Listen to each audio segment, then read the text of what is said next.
Hey boys and girls, how would you guys like to improve your soil diversity, improve your worm castings, make your worm castings fungal dominant, and help the natural pesticides that are in the soil increase that tenfold? Stick around, I'm going to show you how to do that.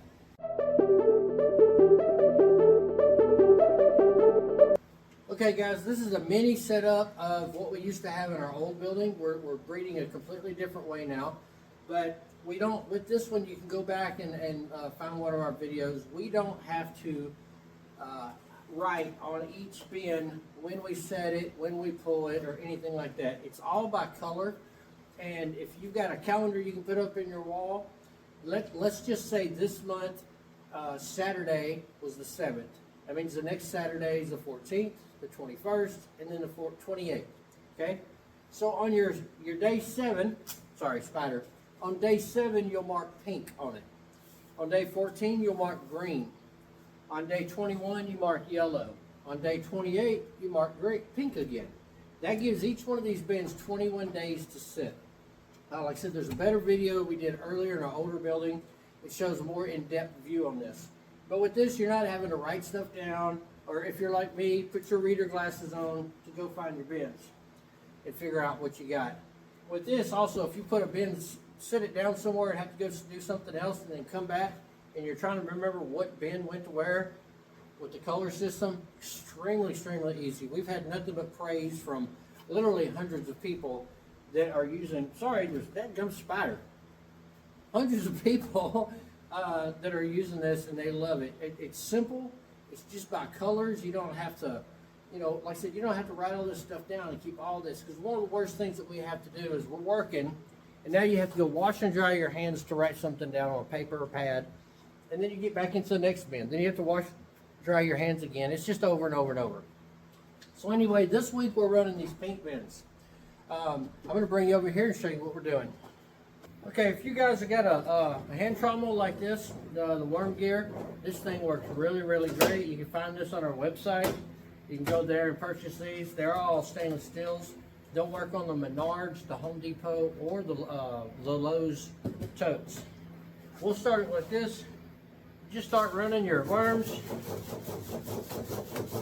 If you're running this, you can run the 2 level. They're out of the bottom. Obviously, there's going to be those glorious castings that we're looking for. You can run your second screen with this, and you can pull your cocoons out. For time restraint, make things quicker, we're going to run it through this big boy. So no matter how you're doing that, if you're doing it with the hand sifter, or even a trommel or a homemade trommel, whatever you're using, the first thing you got to do is just get everything separated.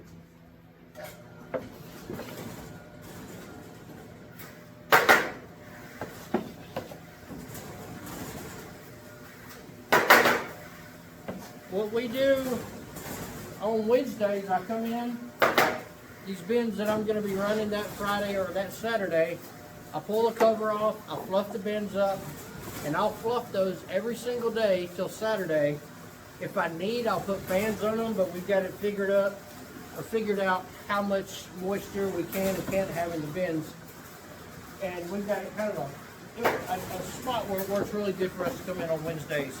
Obviously, this is going to change on your location, your humidity, your building, things like that. I'm going to bring you down here.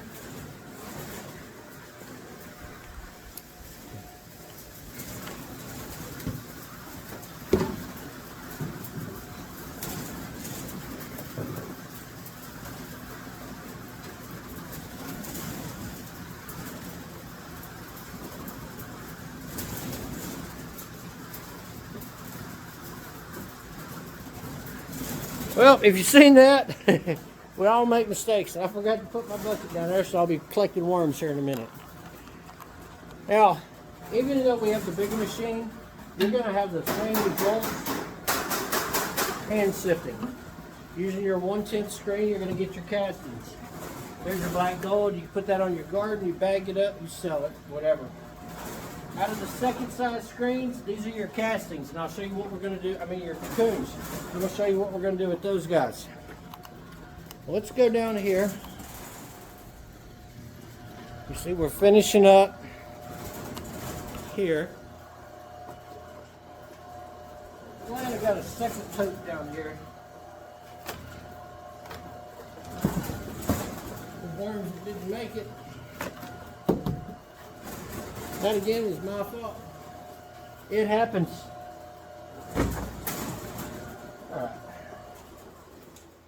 Alrighty. So now we have our overs, and we have our worms, we have our cocoons, and we have our castings. So the first thing we're going to do is we're going to set up the bin that we just ran. Hey guys, if you like what you're seeing, like, subscribe, hit that notification bell. This is what we want. We want black gold. We want the castings. This is some of the best stuff you can put on your plants, on your cannabis, on your trees, your grass, yard. The microbiology in there is just out of this world. Okay, now here, if you've stuck around long enough, see my little mistake over there. This is where it gets really, really good, and this is how you're going to build up the fungal dominance in your castings. To give you an idea why you want fungal dominance, if you're a gardener and you're using castings that are fungal dominant, it brings out the flavors. Meaning, if you have a strawberry, it's going to make that strawberry taste better. It works with the plants, and it enhances the flavors. If you're a cannabis guy, you want fungal dominant because it brings out the terpenes. I think that's how you say it, terpenes, terpenes, however you say it. You guys know what I'm talking about. This is our mixture. We use the compost like we always been using. This is our pre-sifted compost that we have out back. This is mushroom compost. This is the key right here. This is just, it's so loaded with mycelium and different fungal plants, if you will, in there. So we got that. Now we're going to make this out here even better. We've got a local mealworm farmer up the road that we get with. This, ladies and gentlemen, is mealworm frass. This is mealworm poop, if you will. It has super abilities to let the plants know that it's being taken over by bugs or being attacked by bugs and pests. We have the ectoskeleton bags over there, so you're getting the mealworm frass, you're getting chitin. This mixture right here is freaking phenomenal. So, you know, the castings naturally have natural pesticides. Let's try that again. And what happens, the plants start building up toxins to pest.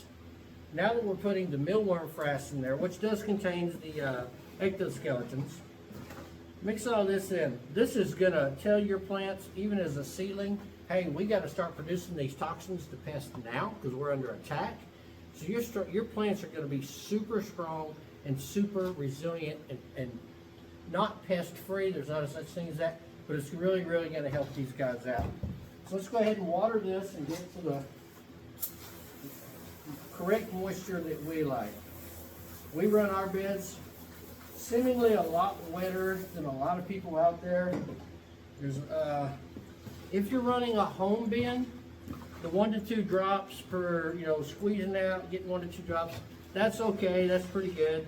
But if you're doing breeding of any way, form, I do highly recommend getting wetter bins. They love the moisture.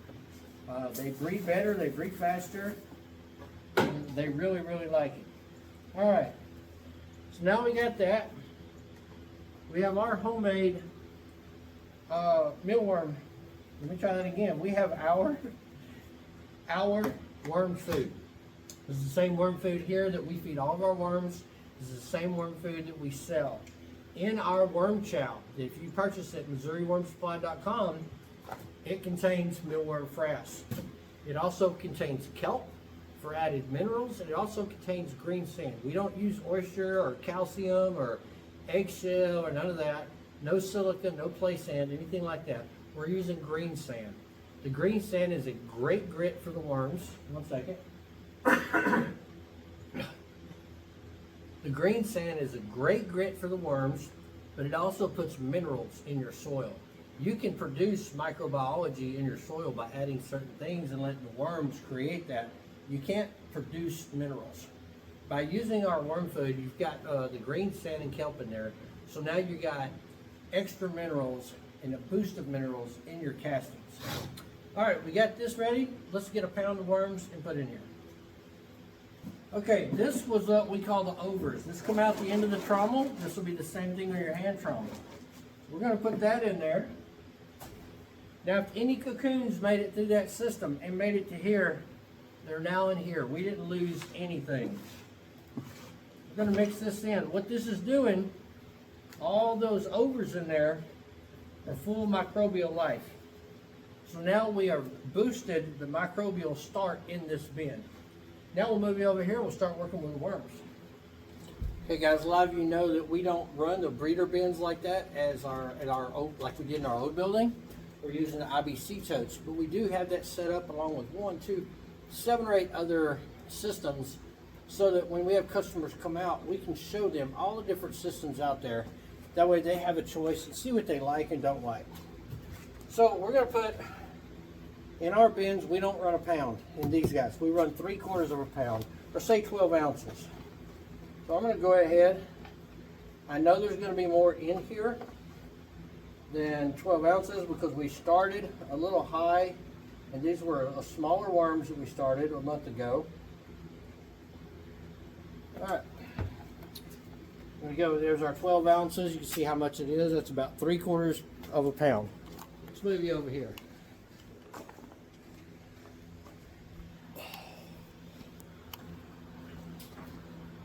All right, so we're back over here. There's our 3/4 of a pound. We're going to spread these out. You don't want to put too many in here, because you want these worms to think that, hey, there's not enough of us in here. We need to produce and make some more babies. So now we're going to wet this thing one more time on the top. Help those guys out there. Just got to run through your machine. All right, there you go, guys. That is a 21-day run. With the fungal dominant castings that we're able to produce right now, I mean, it's just phenomenal. We can't keep castings in our building. They come in and they go by the yard, just quick as can be. Now, our numbers on our soil reports show that. We do send them in, and we have a great guy that does our stuff, and if something's wrong, he tells us and tells us how to fix it. If something's right, he tells us, keep doing this, this is what's happening. We can change numbers by getting soil reports. If you're just making castings for yourself, you know, anything you can produce is really good for your garden. You can go through a little bit more trouble, if you will, or work. You're going to get even better castings. So we'll let these guys settle down, and then we'll actually put them back on the shelf. But I'm going to show you on our cocoons how we're doing that. In your normal setup, when you run your bins, you get your cocoons. You're going to take these and you're going to moisten them up. You're going to put them on a shelf, and they'll sit through a 21-day cycle before they're, they turn into wisp or they hatch out. We're not doing that. Each one of our IBC totes has 3 pounds of worms in there. We've been playing with the numbers, and we originally started with 6 pounds, but they didn't breed as much as the couple that we had 3 pounds in. The ones that had 3 pounds did way better. So now we're running all our bins with 3 pounds of worms for pretty much a 3-month period. And then we'll get 6 to 12 pounds of worms out of those. So our cocoons, now that we're done with all of our bins and we have these 2 big tubs of cocoons, what do we do with these? Pretty simple. Okay, so all of our bins have 3 pounds of worms to start. They're in there, they sit for 90 days. They breed, so this is a breeding house, a breeding tank, a breeding bin. It is a grow out bin, nursery, all in one. It's less stress on them. You're not moving them around. You're not going through the trommels much, and this is working so much better for us. And they build up the castings. After about 6 weeks, I'll come in here. I spot test these, and if they look too compacted, I'll fluff up the whole bins. In about 6 weeks, I'll come in and I'll double the measurement. I have about 3 inches of material in here. In 6 weeks, I'm going to put new bedding in here. Another 3 inches on top of that, and then they'll sit for the next 6 weeks like that, if you will. So each one of these, they're doing their bin. I will take that bin of cocoons over there and I will split. I will put half of that bin in this bed and half of that bin in this bed and mix that in. Now we've just boosted the cocoons in these bins. We don't lose anything. I'm not having to build extra shells, do extra bins or anything like that. And each one of these things is just growing out perfectly. If you see right here, they've already dropped down. They're already gone. They're down. So I'll put those over on the shelf, and I'll come in every Wednesday and Saturday. We feed and water, and then they'll sit through their 21-day cycle. Anyway, use the mealworm frass. Anyway, guys, just remember, we are using a mushroom composted, pre-compost mushroom mix, if you will. That way it doesn't get hot. It's building up the fungal numbers in these castings just phenomenally. We've done a couple tests where we just threw some mushroom compost on top and wet it down.